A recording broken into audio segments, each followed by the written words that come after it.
If I asked you what was common between these very illustrious names, what would you say? Mr. Kumar Mangalam Birla, Mr. Motilal Oswal, Mr. Suresh Prabhu, Mr. Shekhar Kapoor, Mr. Piyush Goyal, Rakesh Jhunjhunwala. What do you think is common between these people from very diverse walks of life and professions? Two letters, two simple letters, C and A.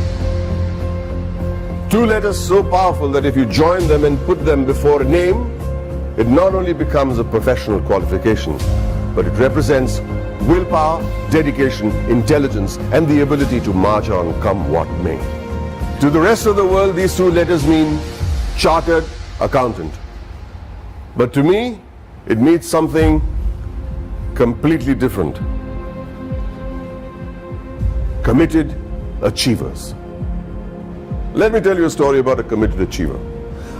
A young girl was wrongly prescribed penicillin for a common cold. What happened was that she became visually impaired. A 9-year-old became blind. She decided to become a chartered accountant. Her name was Rajni Gopal. So what if she was visually impaired? The world may think of it as a handicap, but she did not. In another story, the daughter of a man who sold coffee outside Borivali railway station on a bicycle decides to learn English in the 7th standard. And she fails. Tries again, fails again. She goes on to become a chartered accountant. Did she ever think that language would be a barrier? She did not. Did she ever think that her financial status would be a barrier? She did not. All she wanted to do was become a chartered accountant, a committed achiever. The only place where achievement comes before commitment is in the dictionary. It was this commitment to achieve that led to the formation of this organization that would change the economic structure of this country forever. ICAI, the Institute of Chartered Accountants of India. The leaders of this nation were visionaries. They knew the role chartered accountants would play in developing the country, which is why on the 1st of July 1949, a year even before the Constitution of India was formalized, an Act of Parliament gave birth to ICAI. Today, ICAI counts itself amongst the oldest professional institutions in the country.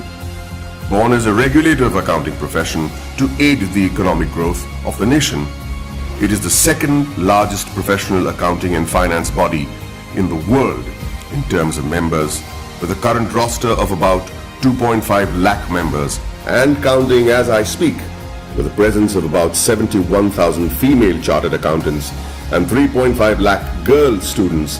ICAI holistically carries the mission of transforming the nation from women's development to women-led development. During its eventful journey of 70 years, ICAI has become an integral part of the Indian economy, taking it on the path of the fastest growing economy in the world. With its emphasis on financial reform, ICAI radiates with shining milestones that stand as the acknowledged cornerstone of India's economic growth. In the year 1956, chartered accountants were recruited for the first time in the commercial audit branch of CA and G.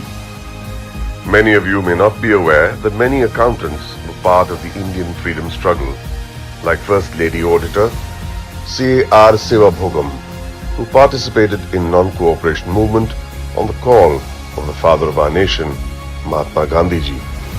She was also imprisoned for a year. Recognizing ICAI's strong regulatory framework, the High Courts acknowledged Council's strict disciplinary mechanisms in 1961. In 1964, the Council of the ICAI submitted its pre-budget memorandum for the first time.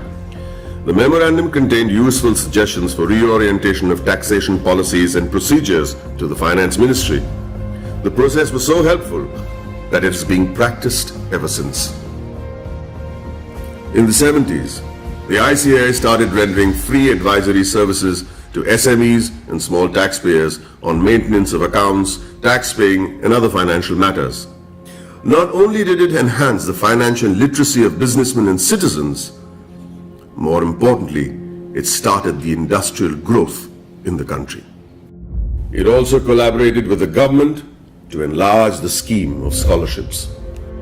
With all humility, I wish to mention that in the year 1972, ICAI members had provided pro bono professional services to the heirs of the Jawans and officers of the armed forces who sacrificed their lives in the war.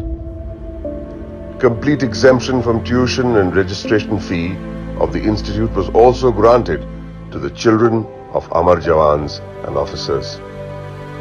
The 80s saw widespread gloom in India's macroeconomic performance due to the prevailing conditions in the country.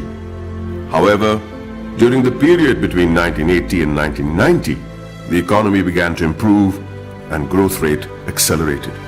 The government appointed CA members on various committees like boards of public sector undertakings and nationalized banks. The government also appointed ICAI as an expert and independent advisor on company law, fiscal and various other committees. The corporate sector, the public sector corporations, cooperative societies and public trusts were brought under the accounting discipline by legislation. In the 90s, sales tax audit was introduced in many states, which was a direct result of ICAI's efforts to showcase the role played by the CA community.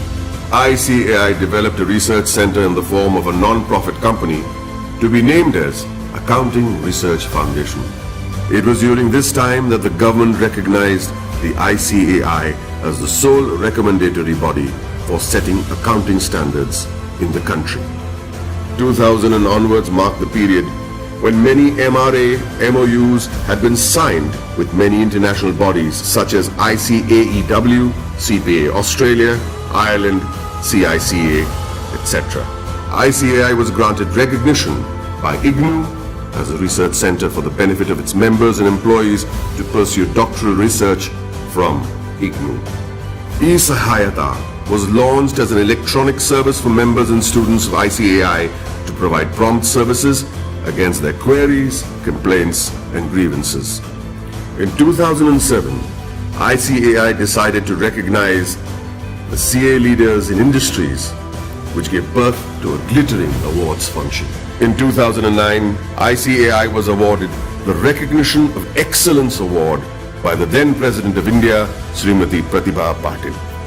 In the year 2014, the Honorable Prime Minister of India, Sri Narendra Modi, nominated ICAI for the Swachh Bharat Abhiyan. Under the banner of Swachh Bharat Abhiyan, Swachh Vidyalaya Abhiyan was launched in the year 2015 to provide separate toilets for boys and girls in all government schools throughout the country. ICAI undertook a pilot study for the Indian Railways. The in-depth cost analysis helped in streamlining the running of the railways. Considering the importance of the legislation, namely black money, and the imposition of Tax Act 2015, CBDT decided to go all out and conduct workshops with ICAI to clarify any doubt the assessees may have had. ICAI was chosen as the preferred institution to partner with the Government of India to create awareness and maximize the potential of the Income Declaration Scheme 2016. ICAI, jointly with the Ministry of Finance and the Ministry of Commerce and Industry, organized events at more than 470 locations across the country. It was attended by more than 42,000 citizens, including chartered accountants, company secretaries, advocates, and members from trade and industry. ICAI's contribution to the scheme was acknowledged by Shri Arun Jaitley, Honorable Minister of Finance and Corporate Affairs. For the benefit of its members, ICAI established the Indian Institute of Insolvency Professionals of ICAI. ICAI extended its technical and infrastructural support towards the accounting reforms of various government offices.